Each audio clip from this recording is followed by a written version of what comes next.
beda orang, beda tugas zikir. Maka guru beda zikirnya sama murid, kiai sama santri beda Pak, pegawai sama santri beda lagi zikirnya, nggak boleh disamain. Nah ini kesalahan besar orang ngajarin zikir dipukul rata. Zikir 5.000, lah ini orang kerja di kantor gimana mau zikir 5.000? Kan nggak mungkin ya. Jadi ini ada pembagian zikrullah, wazifah, latihan-latihan, dan dibutuhkan kearifan seorang guru ketika mengajarkan. Jadi banyak pertanyaan beberapa waktu ini, Ustadz saya bingung nih, banyak buku zikir yang saya baca yang mana? Maka punya guru nanti dikasih tahu nih, kalau ente baca ini. Cuma karena nggak punya mursyid jadi bingung kan? Zikir pagi sore versi fulan, zikir pagi sore versi fulan, karena nggak belajar zikir kepada ahlinya, belajarnya pakai YouTube, Thariqat al-Youtubiyah. Mursyidnya siapa tuh Pak? Nah, coba kita lihat ya, nanti silakan cari mursyid ya. I'lam anna salik li tariqil akhirah la yakhlu min sittati ahwal. Orang yang sedang menempuh jalan ingin merasakan kedekatan kepada Allah, itu kondisinya 4 aja.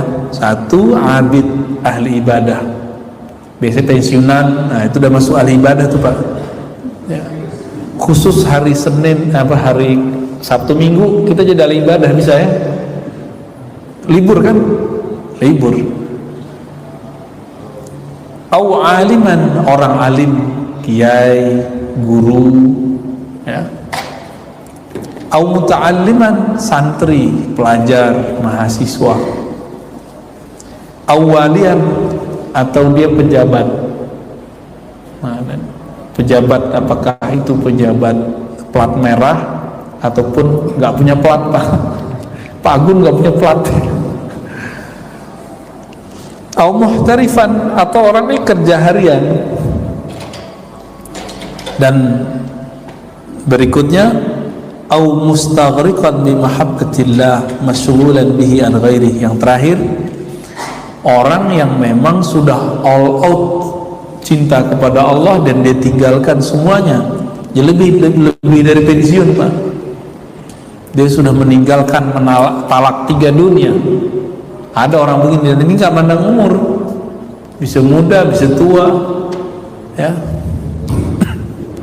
Pensiun itu kan juga masalah paradigma juga ya. Walaupun udah pensiun di tempat kerja, kalau otaknya belum pensiun kan ribet juga, masih mikirin anak ya. Kalau saya kayaknya tiap hari merasa pensiun Pak. Merasa santai aja, hidup itu santai sekali. Kenapa? Hidup ini sudah ada yang ngatur, kita jalanin aja Pak. Nyampe tuh S2, S3 selesai, buku jadi ya. Ada juga yang nggak jadi sih kalau buku. Tugas-tugas kita sebagai muallim terkejar, sebagai muta'alim, sebagai santri bisa dikejar, sebagai ayah, sebagai suami, sebagai dosen, bisa semua Pak. Kata orang saya sibuk, enggak, saya nggak ngerasa sibuk Pak. Sok sibuk sih ya, ya nggak ada, di pikiran saya itu nggak ada tabrakan, biasa aja ya. Nah kita ini salah satu dari yang 6 itu, abid. Nah kalau orang ahli ibadah, Bapak ini punya waktu khusus untuk ibadah. Ini biasanya orang-orang kayak jemaah tabligh ini boleh disebut ahli ibadah. Mereka memang punya waktu banyak untuk ubudiyah. Atau beberapa orang yang memang hidupnya lebih banyak di pesantren atau di tempat ibadah, tempat suluk, tempat zawiyah, tempat zikir. Wa huwal munqati' 'anil asghal kulliha ila ta'abbud. Jadi fokus mau ibadah aja. Fa hadza yastaghillu bi dzakarna min al-awrad. Maka sebaiknya dia memaksimalkan zikirnya. Nah, di sini kan banyak zikir. Nah, sekarang kan gampang. Di zaman kitab ini ditulis belum ada namanya ma'thurat. Zikirnya sudah ada, istilahnya belum ada. Belum ada namanya ratibul haddad, ratibul attas, istilahnya belum ada, tapi zikirnya sudah ada. Maka bagi bapak ibu, kalau sudah pensiun, udah pengen fokus untuk zikir, harus punya tuh buku kumpulan ratibul haddad, ratibul attas. Ini minimal ya. Wirdul latif, al-wirdul latif itu zikir pagi dan sore, lengkap di situ. Nah, ini wirid Nabi.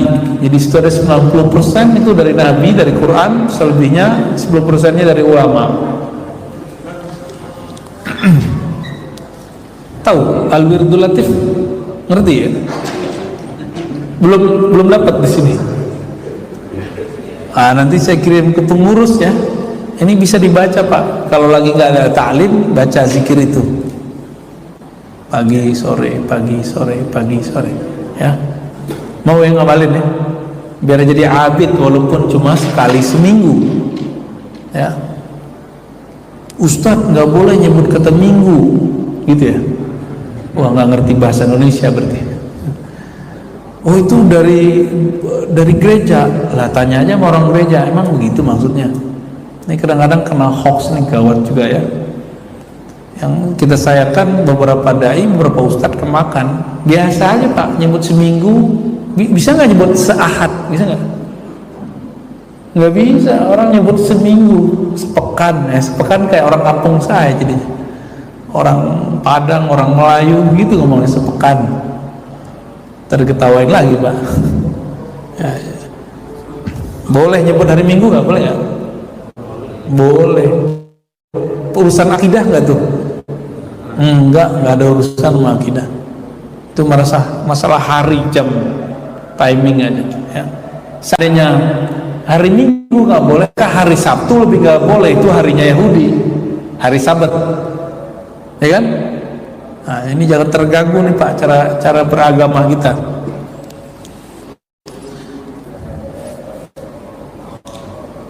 Nah, ketika kita sebagai abid ahli ibadah ya, ada time kita nggak sibuk, kan tinggal dipilih tilawah, sholat, atau zikir. 3 aja Pak. Tilawah, baca Quran.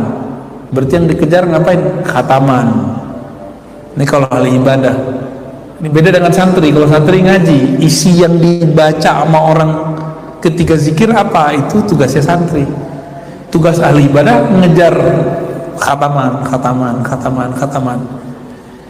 Jadi kalau udah pensiun, kalau bisa sekali 10 hari khatam Pak. Berarti sebulan berapa kali?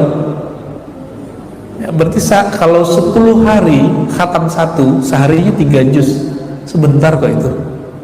Kalau sudah pensiun, udah nggak ngapa-ngapain, udah nggak ngurusin siapa-siapa, ya, belum ngerasa pensiun ya.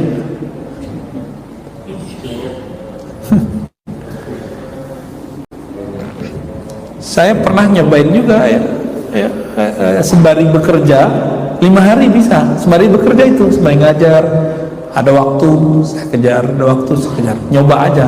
Oh bisa kok, kita sesibuk apapun pasti bisa baca Quran. Ya, pernah juga yang 3 hari, pernah juga yang sehari semalam, pernah juga yang dari pagi sampai, itu kita cobain Pak. Di situ saya paham kenapa ada ulama yang khatam Quran dalam time yang pendek itu bisa berkali-kali. Karena dia membacanya bukan lagi dengan lisan biasa, dia sudah dengan gelombang otak yang sangat cepat, dan itu bisa dijelaskan secara ilmiah ya. Au kana fi ma yuksir tasbih. Di antara ulama salafus saleh ada yang mereka menyibukkan diri dengan zikir. Kalau ini perlu belajar tarekat Pak, biar zikirnya tersusun. Kalau Abu Hurairah dulu setiap malam dia 12.000. Ini diturunkan ke ulama-ulama tarekat zaman now, zaman sekarang. Maka ada zikir semalam 11.000, ada yang 5.000. Itu kalau sudah waktunya all out ahli ibadah, ini perlu kita pelajari metode ini. 5.000 mah dikit ya. 70.000 juga bisa kalau udah terlatih. Tapi kalau belum terlatih 5.000 juga kayaknya lama ya. Baru 100 sudah mikir, ya Allah masih ada 4.900 lagi.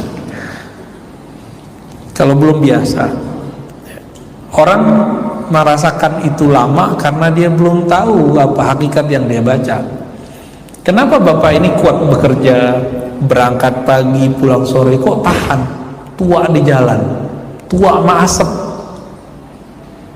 kok tahan pak? Kenapa? Karena tahu hasilnya kan, gaji, kesejahteraan. Lebih percaya sama bos atau kepada Allah? Ini tantangan nih pak. Lebih yakin kepada Allah atau tempat bekerja? Ini ukur-ukur yakin ini gimana? Kayaknya bingung ya, karena abis ini kalau jawab Allah ada tugas bis tuh. Takut ya. Kita ini lebih percaya iming-imingan di kantor daripada janji Allah gitu. Bapak percaya nggak orang yang sibuk zikir hasilnya sama dengan orang yang bekerja? Kok bisa? Nah itu ada cara-caranya ntar tuh. Ustadz saya zikir kok nggak bisa? Itu belum zikir, ente lisannya zikir, pikirannya kemana-mana. Itu beda lagi tuh. Jadi ada orang yang memang dia zikir dengan lisannya tapi belum dengan kolbunya. Dia belum jadi magnet. Orang-orang yang sudah jadi magnet itu terbersit dalam pikirannya langsung ada pak, ada aja nganter. Nah orang-orang begini harus mulai belajar hidup nggak ngoyo. Kenapa? Di dalam dirinya berarti sudah ada asma-asma Allah yang jika dia membaca itu Allah tunaikan hajatnya. Nah, oh Ustadz berarti nggak usah kerja? Bukan. Orang kerja itu kan menumbuhkan yakin supaya dia dapat gaji. Orang yang beriadah itu juga sama. Tuhannya orang bekerja dengan Tuhan orang zikir sama nggak? Sama. Masalahnya yakinnya beda. Ada juga orang yang zikir banyak gak yakin-yakin, maka dikasih ke orang yang bekerja. Maka bapak coba lihat, kenapa orang-orang Chinese, mata sipit ya, ini mata sipit itu bukan Cina kan? Maka jangan rasis pak ya. Itu mereka non muslim tapi nyari kiai untuk pelaris dagangannya, bisnisnya. Loh kenapa? Oh berarti dia tahu magnet si kiai di situ aja, jadi nggak kemana-mana. Dan itu banyak kita ngeliat dari ujung Banten sampai Banyuwangi banyak pak begitu. Berarti si kiai sudah manis zikirnya. Semut datang poros apa di dalam kolbunya itu sudah dahsyat. Maaf nih kalau dingin saya agak batuk-batuk dikit jadinya. Enggak apa-apa, biarin aja. Saya udah sengaja pakai ini ya.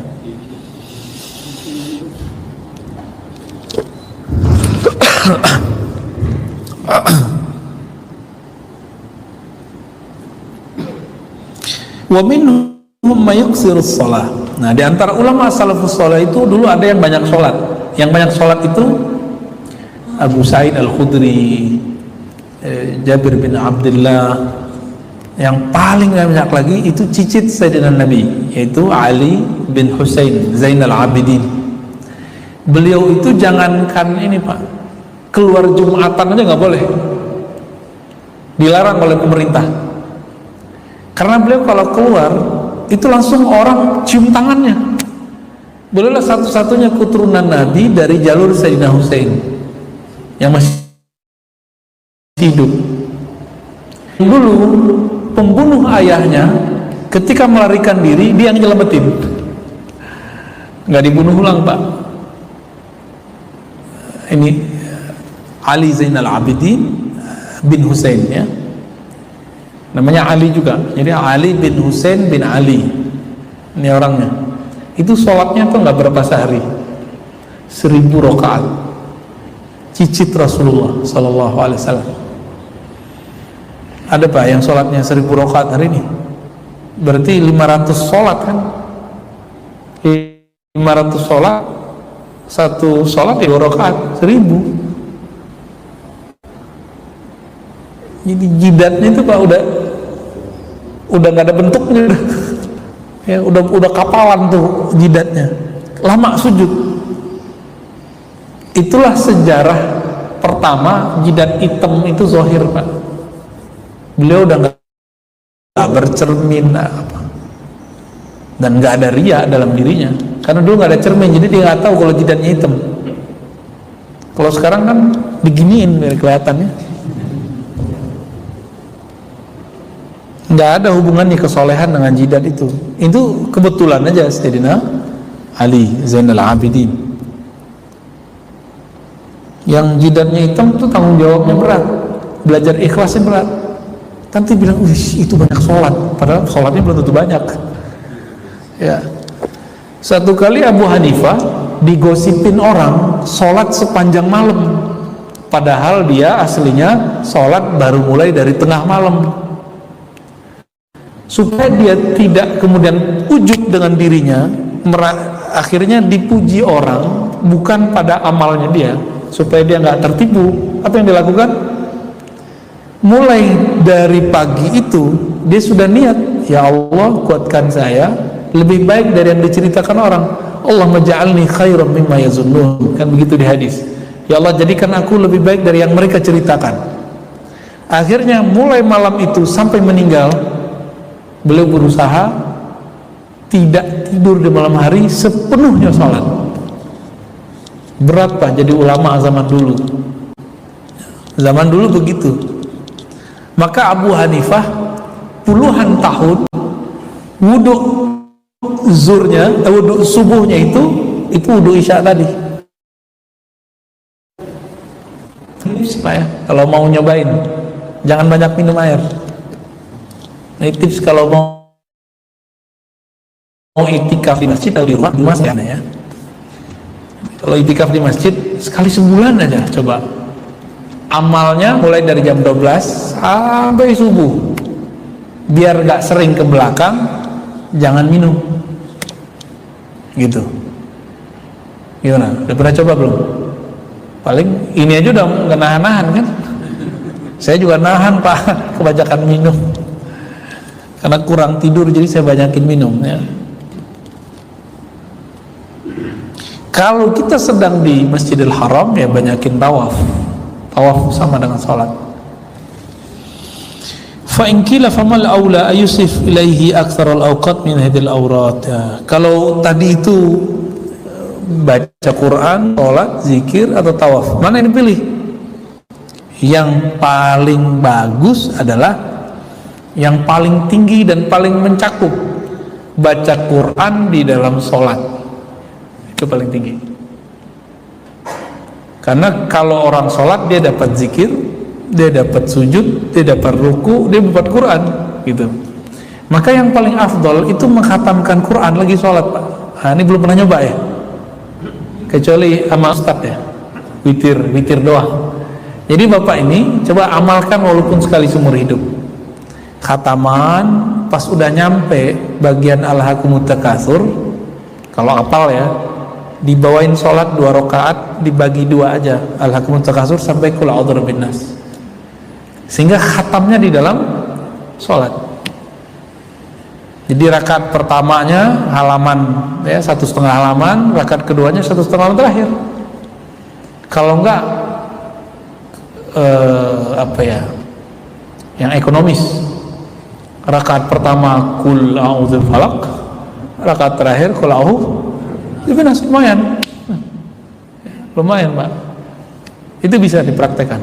Beberapa ulama dari wadduha terus sampai terakhir. Nah, semoga pernah nyobain itu, dan Nabi hampir boleh dikatakan beliau selalu begitu. Abu Hanifah itu khatam Qur'annya lagi sholat. Imam Syafi'i 4.000 kali khatam, kebanyakan dalam sholat. Imam Syafi'i, dan pahalanya lebih gede Pak kalau ngitung pahala ya. Tapi kalau seumuran kita ini seharusnya sudah bukan cari pahala lagi, tapi cari cinta kepada Allah Subhanahu wa Ta'ala, ya.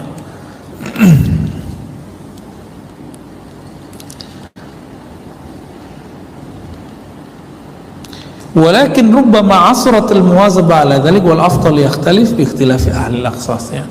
Namun ini enggak mesti, ya, tergantung kondisi orangnya. Tujuan dari wirid itu apa? Maksudul aurat tazkiyatul qalbi wa tathiruh. Tujuan kita berwirid, beramal rutin. Jadi wirid itu amal yang sudah diistiqomahkan. Apa tujuannya? Tazkiyatul qalb, membersihkan, membeningkan kolbu. Jadi kalau ditanya kenapa kolbu kita bernoda, karena kita belum punya wirid. Udah punya wirid, Pak? Wirid harian, pagi sore sebelum subuh. Udah punya wirid belum? Kalau belum, gelap kolbunya. Walaupun sholat 5 waktu itu belum cukup. Sholat waktu itu cuma untuk hak badan kita aja. Kolbu kita belum kenyang itu, Pak. Seandainya cukup dengan 5 waktu, mana mungkin Nabi sholat sunat sebanyak itu, ya kan? Falyanzurul murid ma yarahu ashadda ta'thiran fihi. Jadi cari amalan itu, amal yang paling berkesan di hati. Ada orang yang senangnya baca Quran itu lebih tersentuh daripada sholat. Ada orang yang dengan zikir lebih kuat efeknya daripada baca Quran. Nah, si guru harus paham nih muridnya yang mana. Tapi seorang guru ahli zikir itu dengan metode talqin zikir, bimbingan zikir, itu akan mampu menyamakan frekuensi murid. Itu hebatnya talqin. Maka talqin itu semi-semi wajib. Bimbingan zikir, Pak, belum pernah dapat kan sebagian besar. Itu sangat-sangat penting dalam perkembangan rohani, ya. Maka Imam Ad-Darani mengatakan, idza wajadta qalbaka fil qiyam fala tarqa. Jika kamu merasakan kolbumu hadir, kolbumu merasa ringan dalam berdiri. Jadi kita sholat nih, kok nikmat berdirinya lebih mantap daripada ruku, lamain berdirinya. Kita rasakan kok kayaknya berdiri mulai agak goyang-goyang nih, bacaan imamnya panjang, ya. Mungkin di ruku, cobain di ruku dipanjangin kalau sholat sendiri, ya, atau di sujud. Nah, ini bisa kita rasakan. Dan saya sering mengalami pergantian itu, Pak. Kadang nikmat itu dibaca Fatihah, ya kita ulang-ulang aja Fatihahnya terus. Boleh mengulang-ulang bacaan di dalam sholat, ya. Nabi sering sekali mengulang beberapa ayat ketika beliau sholat. Fala tarfa, wa idza wajadta furuqu fala tarfa, ya, begitu terus. Nah, sekarang tugas kalau Bapak ini seorang pegawai atau seorang guru, ya, seorang guru atau seorang kiai misalnya, alladzi yantafi'un nas bi ilmihi fi fatwa aw tadris aw tasnif aw tazkir fa tartibuhu fil awrad yukhalif tartibal amin. Orang yang bertugas dalam hidupnya sebagai guru, kiai, maka wiridnya beda dengan abid yang tadi bisa khatam seminggu 2 kali, bisa zikir sekian ribu. Orang-orang yang guru kiai ini wirid dia ngajar, Pak. Nah, salah satu yang saya jadikan wirid adalah ngajar pakai kitab, ya.